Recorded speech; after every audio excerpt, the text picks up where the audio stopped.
What's up? Talking about Dak Prescott and Ezekiel Elliott, the Dallas Cowboys, taking them for that racist redneck Jerry Jones, talking about this ain't the time nor the place to discuss about protests.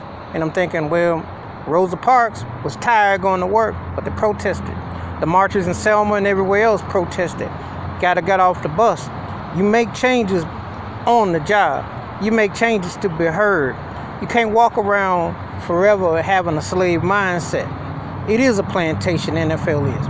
Remember last year, Dez Bryant came out there and said, oh, you can't do that here for Massa Jones. And where is Dez Bryant now? He got dropped by the Cowboys quicker than a heartbeat. So don't come up here talking about what you can't do. You don't have no long term. They don't have no culture in Dallas. Cowboys have always had sex, drugs, and rock and roll. Okay, but it was always a good old boy situation. All right? So let's not kid ourselves. You're always on borrowed time because they can cut your behind anytime they want. Ezekiel Elliott just came off a suspension. Okay? He didn't get charged with nothing. However, the good old boy, Roger Goodell, saw fit to give him a suspension. Now, Massa Jerry Jones is gonna, he gonna enable you. He's gonna be all right with you as long as you can run that ball, run it for the plantation. But if you speak out or you have an opinion or you do something that's contrary to what they want, then they have no more use for you. So I would list, I don't like to see black athletes who have a platform. And really, it's your First Amendment right. That man can't do nothing if you take it to the Supreme Court and you fight for what you believe in. Nothing can be said or done about it if you stand for what you believe in. But if you sit there and you kowtow and you let him run over, this is what happens. I know Dak Prescott, you a black quarterback with the Dallas Cowboys. That's a pretty big deal because let's be realistic.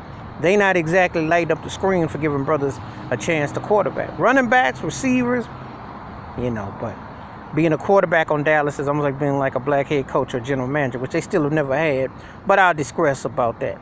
They've always been about what they've been about. So anyway, it's very disheartening to see this because you have an opinion. And you can't always be politically correct. Sometimes you got to put your foot down and say, yo, this is not right. I need to make these changes. And it's about saying something. Because it's just, remember, if you're good enough to play, you should be able to get a job. I know that they done blackball, whiteball Colin Kaepernick. I understand. But still, Dak and Zeke are too good to be tap dancing for some good old boy like Jerry Jones.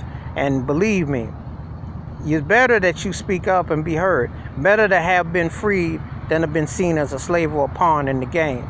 So it's very important to always say something because a lot of people gave blood and sweat and tears just so you could play in that stadium.